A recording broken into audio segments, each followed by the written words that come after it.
Okay, I want to make sure that you can hear me and you can see my screen. Is that correct? Yes? Okay, good.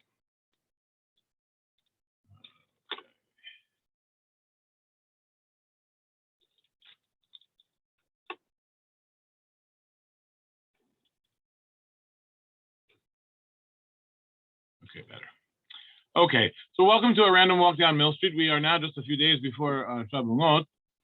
In fact, today was or is still for another hour or so, Yom HaMiyuchas. It's the day between Rosh Chodesh and the Shloshet Yimei Hagbala. So they call it. It's a unique day. We don't say Tachanun. It's not Rosh Chodesh. It's not the eve or the preparation days for Matan Torah, but Yom HaMiyuchas. It's in between there, sandwiched in between there. The little minhag there, right there, with the name of today. And so today we're going to talk about Shabuot. Shabuot has a couple of interesting things about it. One thing is that the holiday has become something much more than what it was in the Torah.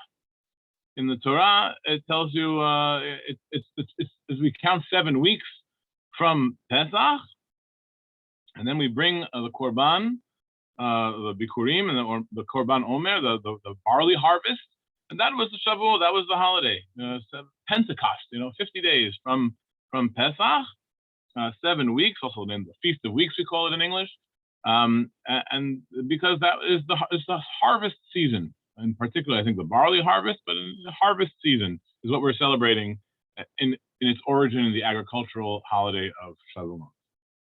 But we also call it something else. We call it Zman Matan Toratenu. It is the time of the giving of the Torah.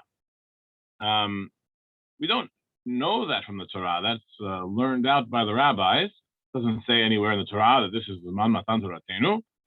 Nevertheless, this is what is frequently connected to this holiday. And many of the minhagim that we have are connected to that remembrance of Matan Torah. So let's go right into it. I'm going to start with the opening psalm. So this year it comes out on Motzei Shabbat, so we'll have regular Shabbat services. We'll have Mincha and Torah reading, and then we'll go into the Arbit of the Shavuot, and there is a special psalm for every holiday in our tradition. And the one we read for Shavuot is Psalm 68. It's a long psalm. It's not an easy psalm at all. Some of the phrases, as you can even see here, some of the phrases are long, some of the phrases are short, and the song has to follow the same pattern of psalmody. It's not so easy. The choir sings it. It's one of the hardest ones for the choir to sing, and for the congregants too. But it's a nice psalm, and the theme of the psalm has a couple different themes in it. But the reason that we say it for Shavuot is because it talks about Sinai, Har Sinai. And you can see here at the end of the first page, it's 3 or 4 pages long in the Dr. Poole book. It says, Zeh Sinai mipnei Elohim Elohei Yisrael, that the earth trembled when God appeared at Sinai to Israel. And then later on, towards the end of the psalm, it says, Adonai Bam Sinai Bakodesh. God came to Har Sinai, to Mount Sinai, in holiness, whatever that means. The psalm has a whole lot of other themes about victory and returning of exiles and all sorts of themes running through it. But the reason we associate in the Sephardic tradition this psalm of Shavuot is because it talks about Sinai. Now, what is the thing that happened on Har Sinai is the giving of the Torah.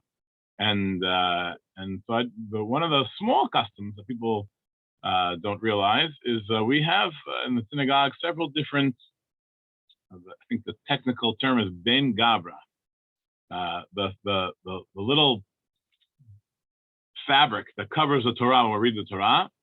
After the Aliyah, we put it over the Torah, and we make Mishurach, Hashtabah, whatever it is that we don't say in front of the open Torah. You cover the Torah, and you make the Mishurach for the Oleh, for the person who is called to the Torah. So that's called a Ben Gabra. And we also cover it for when we say Kaddish or anything that's not reading the Torah. So on a regular Shabbat, we have a red one because that's the color of the synagogue, is all red. And on festivals, we have a colored one. It's pastel blue, has some flowery things on it. But on Shabuot, And on Parashat Yitro, when we read of giving of the Ten Commandments, we have this one.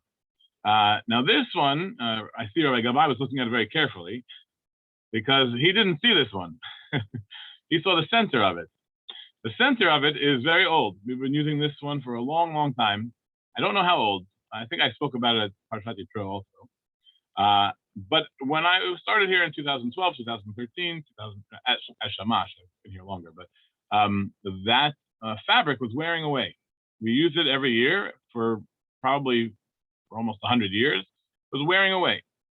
And so Reverend Phil Sherman actually decided to do something about it.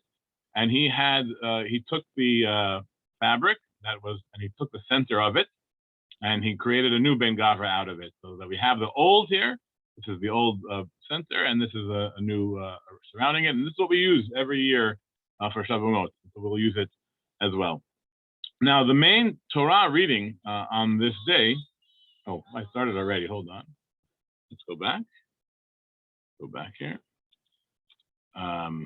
The main Torah reading we read, or the special Torah reading we read on the first day, is the Ten Commandments. We read it in Hai Na'um, which is a special trope. And so I'm going to play for you Rabbi Rod singing the Ten Commandments. Here we go. Can you see my screen right now? Make sure that you can see my screen. Okay. And where is the? There we go.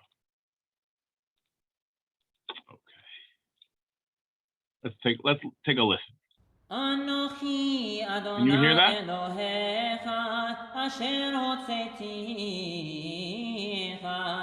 מארץ מצרים מבית עבדים לא יהיה לך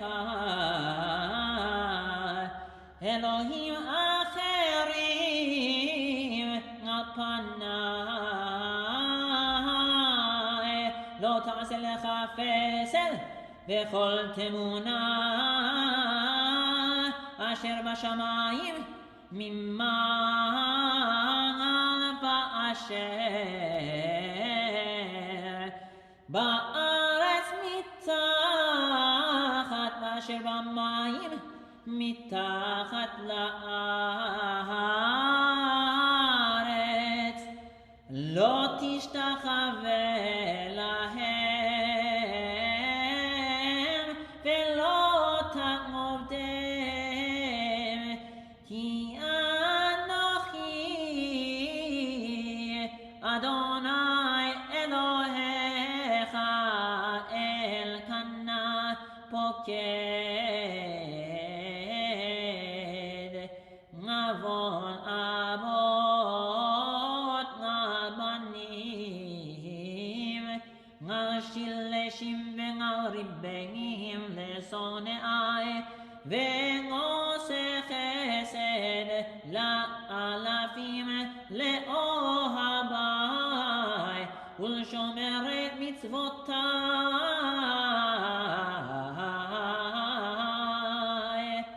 לא תישא את שם אדוני אלוהיך לשווא כי לא ינקה אדוני את אשר יישא את שמו לשווא זכור את יום השבת לקדשו ששת ימים תעבוד ועשית כל מלאכתך ויום השביעי שבת לאדוני אלוהיך לא תעשה כל מלאכה אתה ובנך ובתך עבדך ואמתך ובהמתך וגרך אשר בשעריך כי ששת ימים עשה אדוני את השמיים ואת הארץ, את הים, את כל אשר בם, וינח ביום השביעי. על כן ברך אדוני את יום השבת ויקדשהו. כבד את אביך ואת אמך למען יאריכון ימיך על האדמה אשר אדוני אלוהיך נותן לך. לא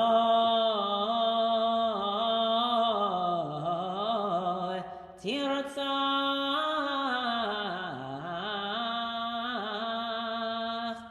לא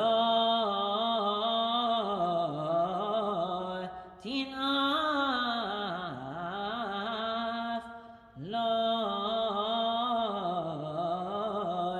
תגנוב,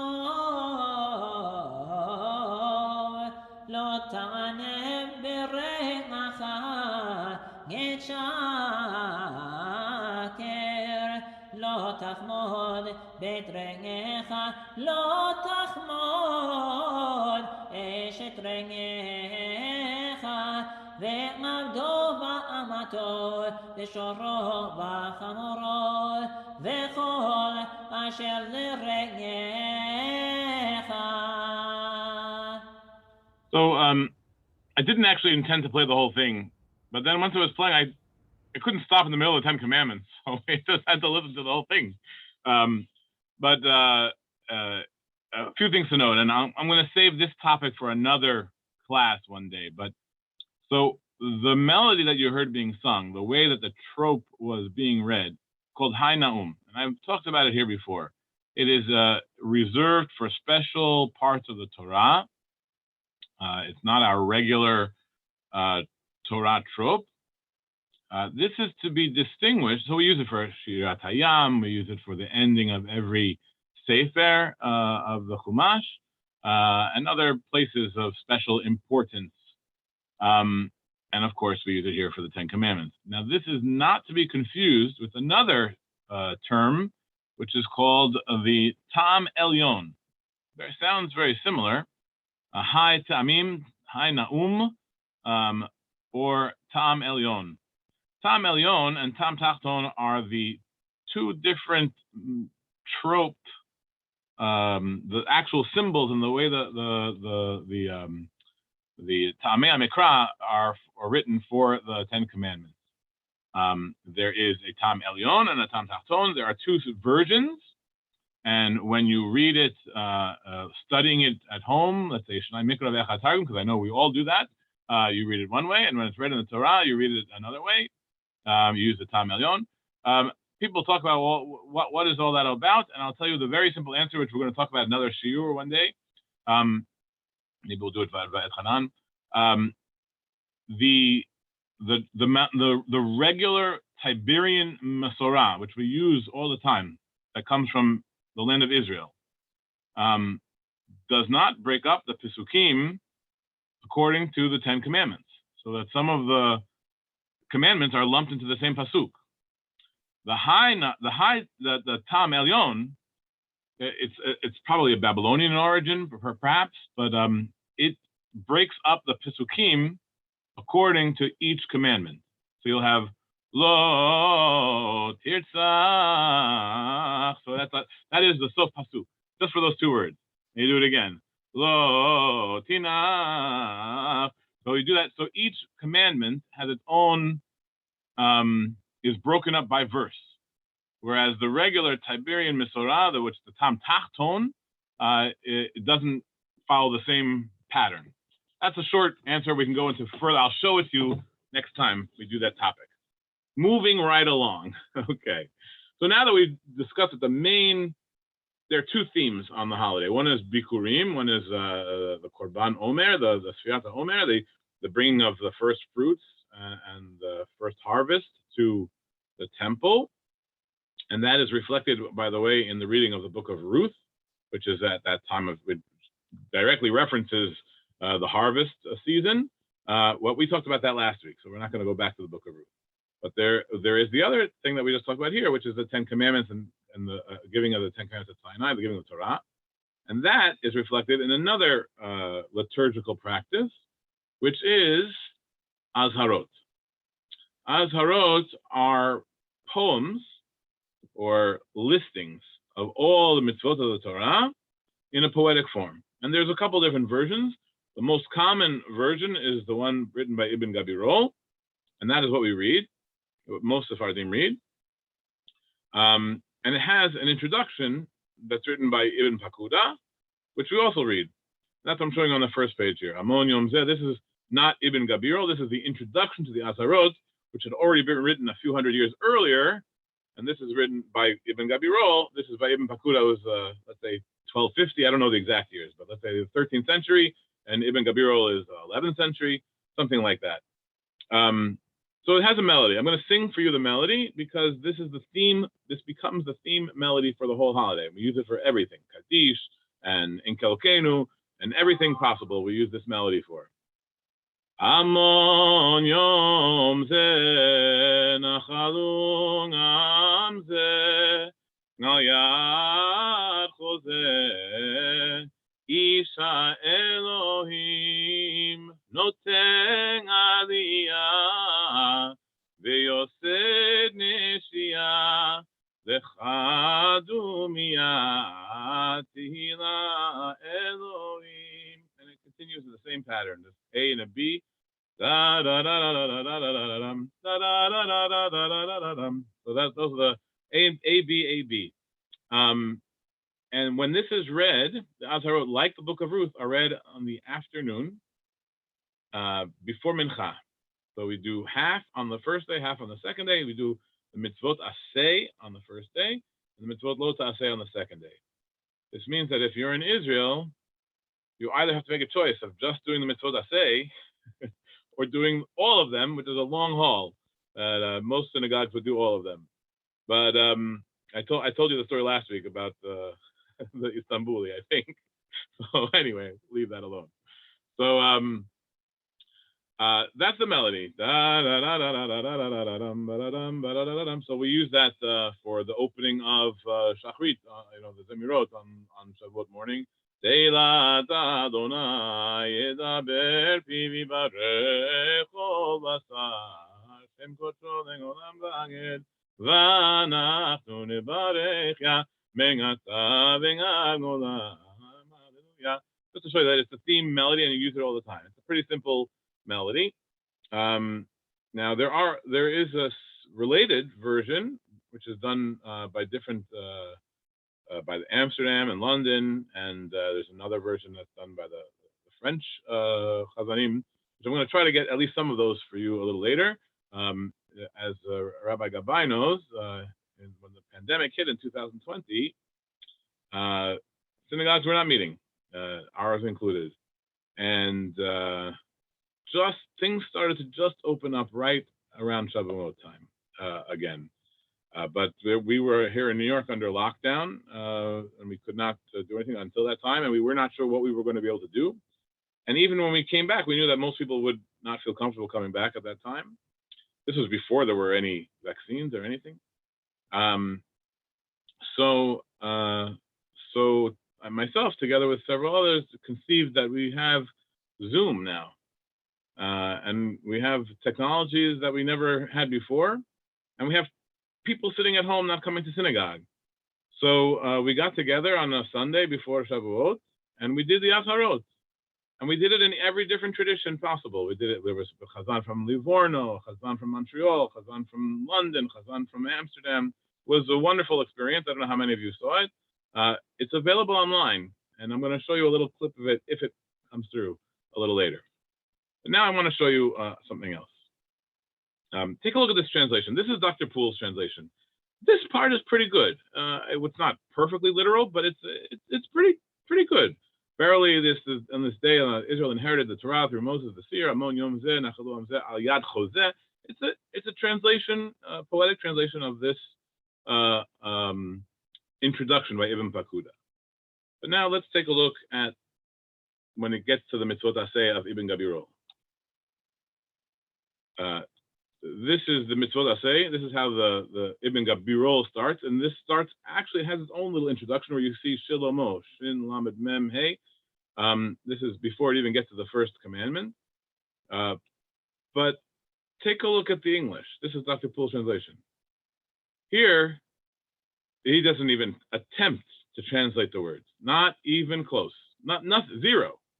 He decides to make his own Hazarot in English, where he goes through as many of the mitzvot as he can. I don't think he's counting them, but he's going through all the mitzvot in his own order that makes sense to him. Does not attempt to translate the Hazarot even a little bit. Contrast that with the books that come from Isaac Leeser or the British, the Gaster. I think this is the Gaster book here, which is the book in London. Here you get a literal translation. Oh, my heart, be thou careful of thy utterance. This little note tells you that it's spelling out Shalomo. And you read it, and you get to the first. I will array the commands of the law, the mitzvot aseh. 248 in number. And then he tells you, and here you go, Shmona v'arbim matayim tekuim. It's translating exactly what it says, and then it starts with, I am the God. You will have no other gods before me. Let's see, where is that over here?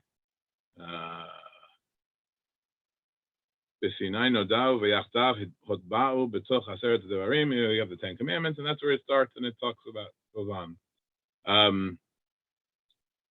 Here, I am the Lord who. That's what it actually talks about. And Ibn Gabirol has his own seichel for putting the order of the mitzvot that he does.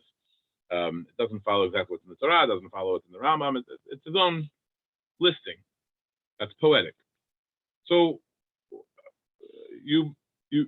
we like to make fun of Dr. Poole, and not we like to, but we often make fun of the translations of Dr. Poole. But Dr. Poole he did it for a reason, and he explains his reason in the introduction, which I'm going to read to you now, because whoever has time to read through the introduction in the Siddur, but we're going to do it today. So here he writes about the Azharot. This is from Dr. Poole's introduction of the Azharot. The Azharot enumerate the basic commandments of the Torah, 613 in number, equivalent to the numerical value of the letters of the Hebrew Torah, 611, with the addition of the first two commandments in which at Mount Sinai God himself spoke to Israel in the first person.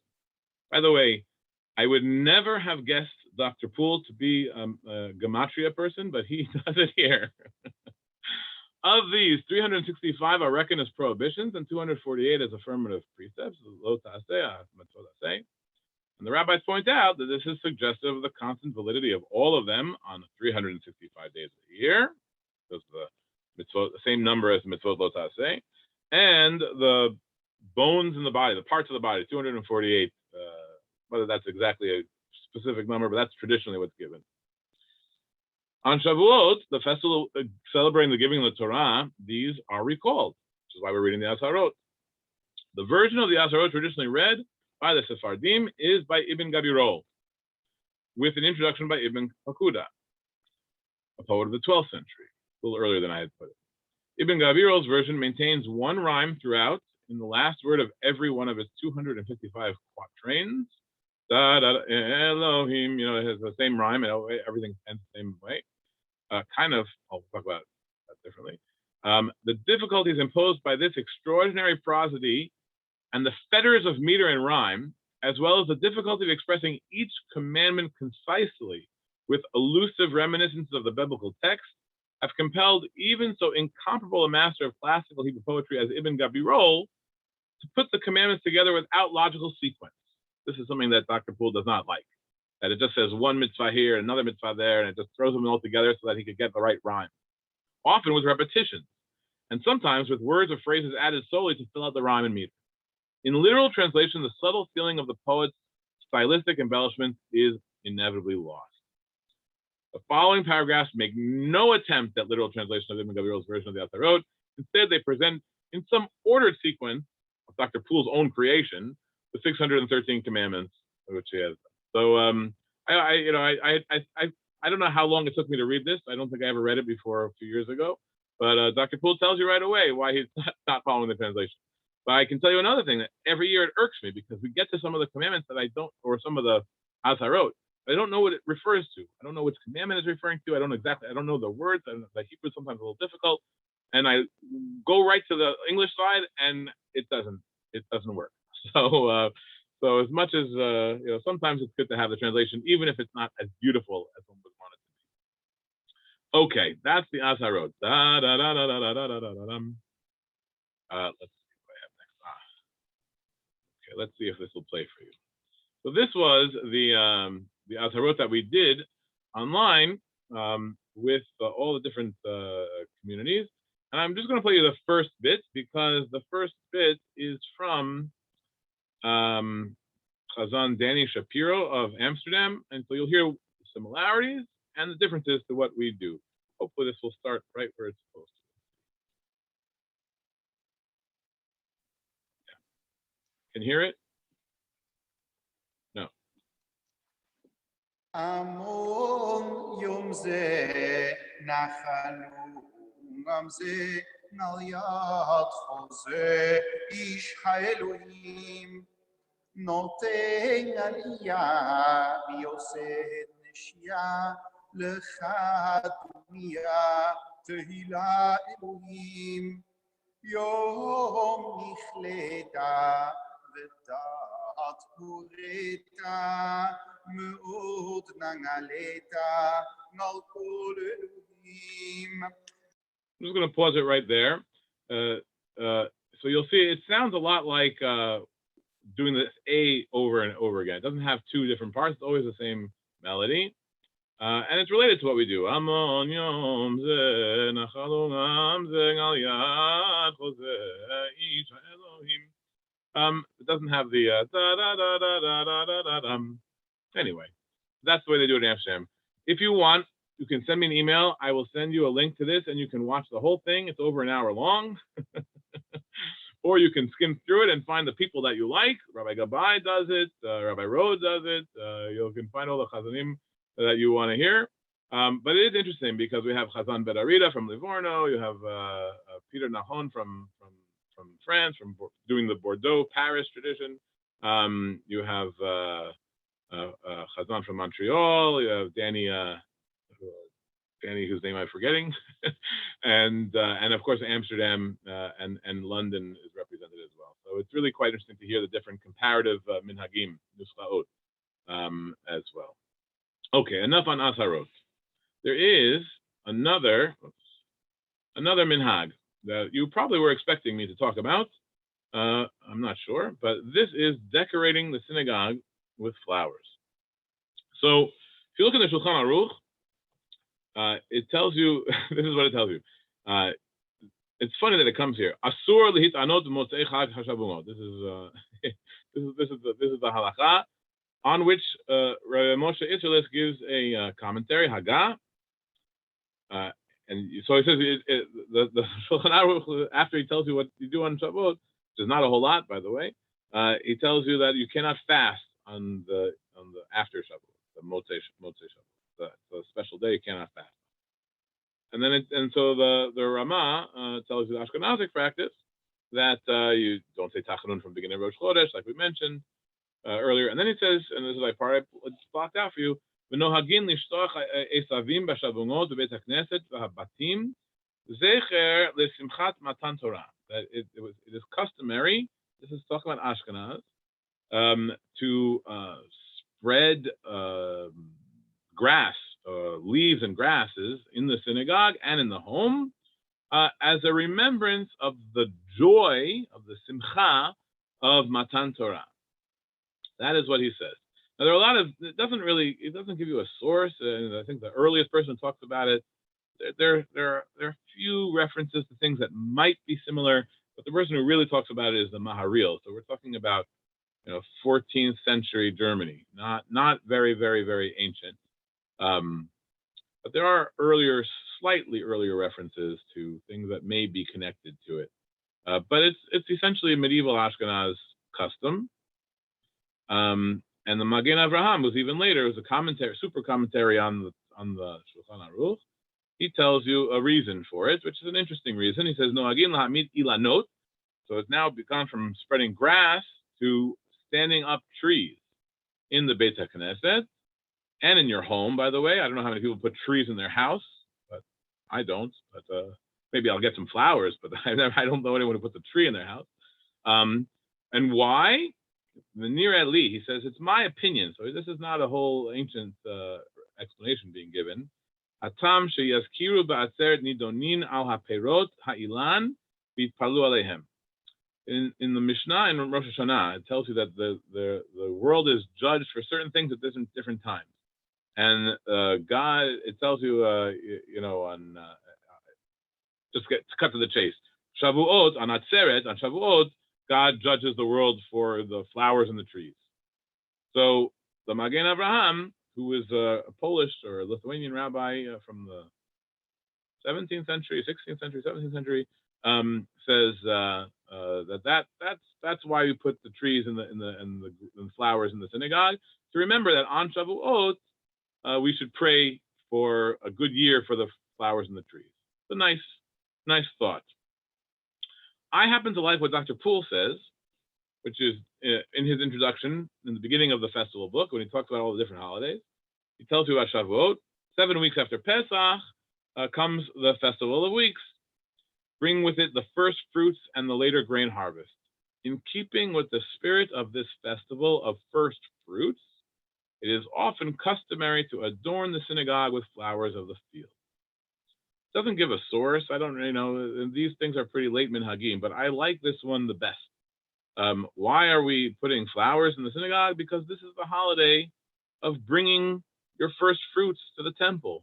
So, okay, I live in New York City. I don't have any barley to bring, so I can bring flowers. I can bring trees. I can bring greens, which is what we do. More than that, let's see if I copied the sources for you on the next page. I don't remember, actually. I'm forgetting my own source sheet. No, I don't. We'll get to this picture soon. But the Mishnah in the Tractate of Bikurim says that they give a description of how they would bring the first fruits to the temple. And it was a whole fancy affair.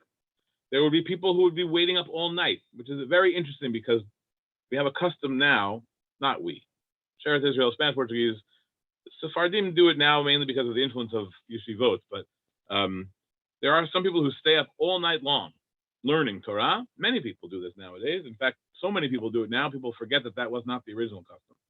They stay up all night long, and then they have a prayer service early in the morning, and they go home and they fall asleep. They stay up all night long so they can fall asleep when the Torah is read later on Shachrit. But that's a bad joke. But that custom, it's echoing. It does not connect directly, but it echoes what they did with the Bikurim, which is they would stay out in the street all night long, so that the first thing in the morning they would do would be bring the Bikurim to the temple, and there was a whole procession. And it says that those people who came from far away, they would have dried dates and dried fruits and dried produce to bring for their Bikurim. And those who came from Jerusalem, because they were just picking it much sooner, their produce would be fresh. Anyway, when they started the procession, they would get to a certain point when they were getting close to the temple, and it says that they would adorn the Bikurim. Now, what it means to adorn it is not described in the Mishnah. It just says that they would crown it, adorn it. I forget exactly what the language is. So they say they put gold on it, or some people say that they put flowers on it in their cornucopia of all the first fruits and the first harvest that they're bringing to the temple, that they would adorn it with flowers. And later on in the Mishnah, it says that if the wealthy people would adorn it with gold strings, the basket would be adorned with gold strings, and the regular people would put greens on it, would put aravot. So I think there is at least a connection to that in this custom. We decorate the synagogue. Now here you are looking at Sheretz Israel, and I am biased, but I do think that the way we decorate the synagogue is one of the more beautiful presentations of Shabuot flowers. This is from 2017, but they do something similar, never exactly the same. They do something similar every year. And here they have trees and garlands and flower arrangements all in the front. They also have on the teba. Let's see if I gave you those pictures too. Yeah. Here they have in front of the teba, and they have ivy going up the candlesticks, and in the back of the teba here as well. So the whole synagogue is full of green, and that's the custom that we do today. Now, last year we prayed outdoors, and the sisterhood, which arranges for the synagogue to have flowers, didn't know what to do, so they kind of split the difference, and they put some flowers outside and some flowers inside, and it was very nice, but it wasn't as full in either location as I would normally want to see. So this year, thank God, we're going to be praying indoors, and we'll have a full synagogue full of flowers again, please God. By the way, the person who does the flowers these days is my mother, and she's right there in this picture. So I can tell you that they're going to hopefully they'll do a good job. Okay. Now, just to show you that those are color pictures from recent years. This is a picture from the 1950s. I think it was even more full then. Look how tall these arrangements are here. Huge, and also here. And this is Dr. Gerstein, and I don't know who this person is. So if anybody on this recognizes who that is, let me know either in the chat or email me later. But this is definitely Dr. Gerstein on the eve of Shabuot. Okay. Let's see what other pictures I have for you. So I went looking to see what do other Portuguese synagogues do, and I really was trying to find what they did in the Esnocha, but I couldn't find any pictures there. But maybe if somebody here knows what they do. But this is Bevis Marks. So they have they put flowers. They have flowers on the benches, on the railings at the front and in the back of the synagogue. It's quite nice, but it's a little more. It's a little less than what we do here in Sheretz Israel. Now that we have, I'm gonna ask Rabbi Gavai to unmute. What do you do in Mikveh Israel? If you have to unmute. Yeah, we do. We try to imitate you, but not on the same level, because the synagogue itself is smaller than the one in New York. Therefore, we have a bit less than what you have. But we do. You have in the front and you have at the teba? Yes, front on the teba, in front and the back. Yes. So what I want to say, thank you, Rabbi Gabay. I didn't copy it for you, but this, what you could tell from the Shulchan Aruch already, this is basically an Ashkenazi custom. It's not. Now there is a very similar Sephardic custom, at least in some places, where they have grasses. They don't put all these flowers, but they have little garlands that they attach to the tik of the Torah, the rimunim, and presumably for a similar reason, but not the same kind of custom here. And certainly not with trees. And the reason I say that, well, we'll get to that a little later. Let's see what other pictures I have to show you. Here we have something very nice. So this is from the Sheretz Israel archives. Now, I am not the world's expert on the Spanish-Portuguese community of Hamburg, which existed from the 17th century until the Nazi era, although in the early 20th century or the late 19th century, it basically became Reform. But it became Reform Portuguese, which is its own brand. But here is a picture from 1926 of the synagogue in Hamburg, the Portuguese synagogue in Hamburg, adorned for Shabuot. And I don't know any other pictures of the interior of this synagogue. So if you do, let me know. I'd be very interested. But as far as I know, this is the only one that I've ever seen. And this comes from a photograph in the archives of Sheretz Israel. And you can see they have flower arrangements on the teba. They have garlands hanging across the entire synagogue from the Ezrat Nashim all the way across. And they have garlands along these pillars here. And let's see if I zoomed in on the next slide. I hope I did. Yes, I did. Okay. and they have big flower arrangements in the front of the teba. In front of the heichal. By the way, I really love this heichal. Just the decoration of the. This is not for Shavuot. It's just the way it was. With the way the wall has all these rosettes and all this. It's really beautiful synagogue. Sadly, does not exist anymore. But yeah, so that is just a little historical photograph from the Sharet Israel archives showing Shavuot decorations in the Portuguese synagogue of Hamburg before World War II. Not much else to say about it. And just to show you Ashkenazic tradition, so most synagogues are not all like this, but if you want to look at a synagogue that does maybe even more than what you do at Sharet Israel, you have to go to the German community in Washington Heights, the Breuers, where they have huge flower arrangements in the front of the synagogue. It's not a small synagogue, it's a very large synagogue. Huge flower arrangements on the top of the heichal, a crown over what we would call the teba, they call the almemar, the bima.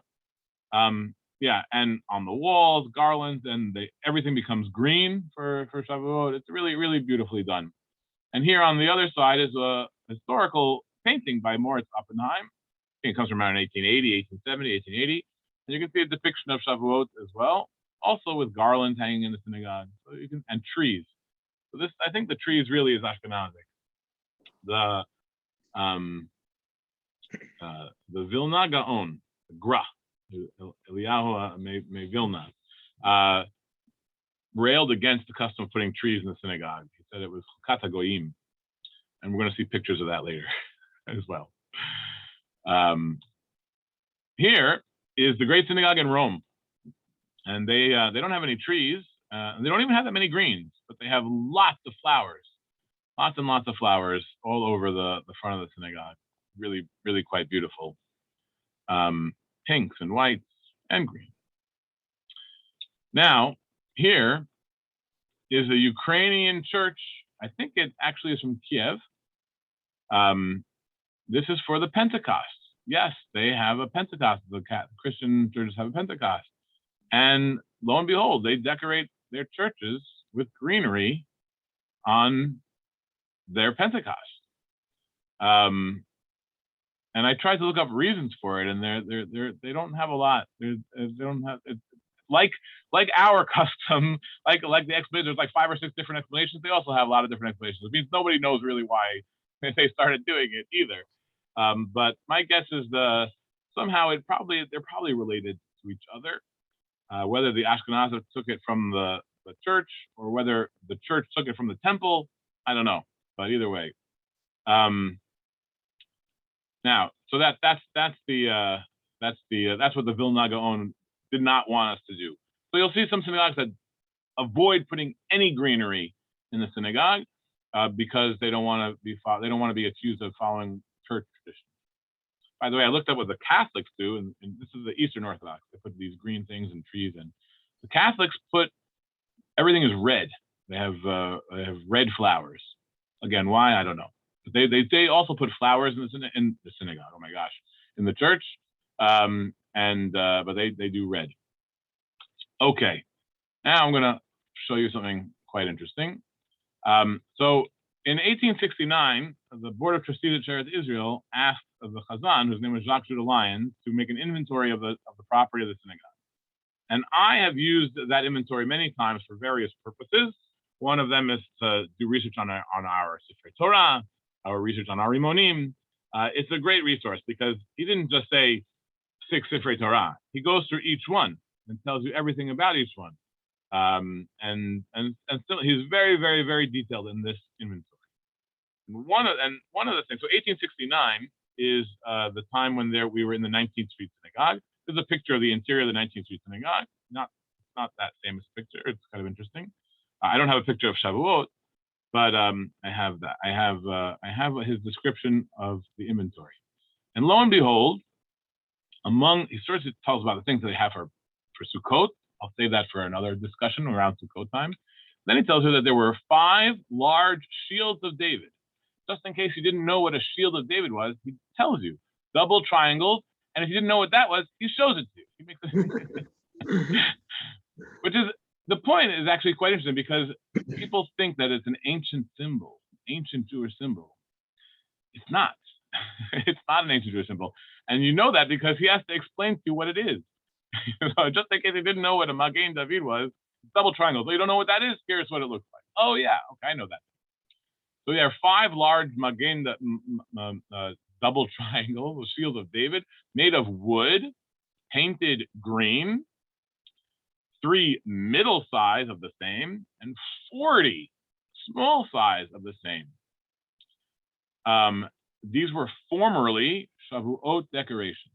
So in 1869, these were no longer being used, but they had been. That was how they decorated. And there's no image of what they did, but they also say lots, he doesn't even say a number, just says a lot of poles and slats to form an arch over the Teba once used on Shavuot.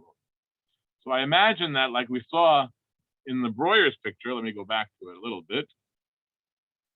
Maybe it's not exactly like this thing, but they had some kind of framework over the Teba on which were Stars of David. A lot of them, 40 small ones, 5 big ones, and that were painted green. So just a little, thing. People think everything has always been the same. Has not always been the same. They had a completely different kind of decoration at some point. Here indicated by Chazan Lyons. Okay, that is my presentation for you today. I hope you enjoyed. We are now. Let's see. Is it time? Oh, it's too early. I think I can't even count the Omer yet. So remember to count the Omer a little later. Can you believe it? When we started this just a few weeks ago, well, by the end of this class, we could certainly have counted the Omer. Not anymore. So remember to count the Omer when you get home. Okay. Yesterday was the 46th day. Very good. You are home already. What am I saying? I'll remember when I get home. Okay. Hope everyone's having a good Shavuot. I'm going to end the recording and stop the share and ask you to join us. Let's see. How do I do this? Ask everyone to unmute. Let's see. And